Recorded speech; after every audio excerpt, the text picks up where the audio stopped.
Bonjour, une nouvelle vidéo pour explorer avec vous l'invitation numéro 8.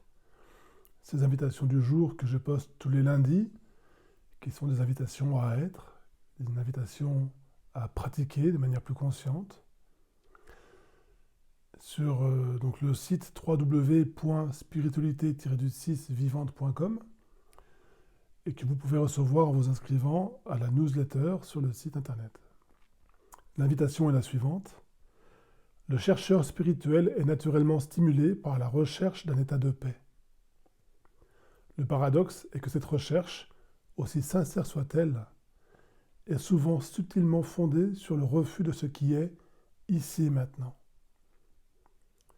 S'ouvrir à la réalité de votre expérience présente avec tout ce qui vous compose, c'est s'ouvrir à la possibilité de découvrir la paix, quel que soit ce qui arrive en vous, par un autre biais que la volonté personnelle tendue et étriquée. C'est l'invitation du oui, ici et maintenant. C'est l'invitation du « ainsi soit-il ». Plusieurs aspects au niveau de cette invitation. Le premier étant de découvrir dans votre recherche cet aspect tendu vers une demande de résultat, vers un objectif. Cette tension étant le produit de l'identification, étant le produit d'une recherche extérieure à vous-même, fondée effectivement sur une forme de refus.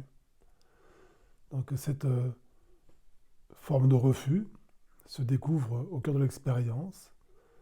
Elle est tout le temps associée à une contraction physique et intérieure.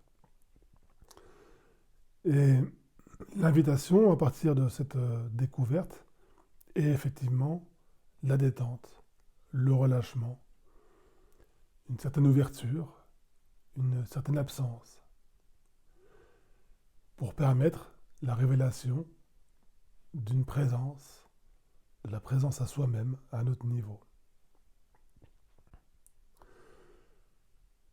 Pour effectivement découvrir ce qui est en cherché par le biais de la recherche tendue,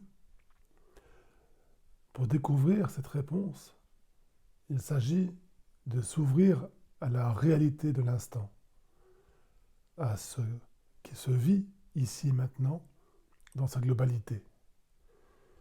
C'est à travers cette ouverture, et non pas la contraction, que se découvre la plénitude. Ce qui pose problème, ce qui génère une forme de tension, une forme de frustration, une forme de souffrance, c'est la superposition d'une autre réalité que ce qui est basée sur le refus. Donc j'ai simplement envie de vous inviter à être attentifs sur ceux qui refusent, ceux qui superposent, ce qui est tendu vers, et je le dis sous ce vocabulaire-là, pour découvrir effectivement ce mécanisme qui n'est pas vous, qui vous compose là tout de suite, qui se dissocie de cette réalité profonde que vous êtes.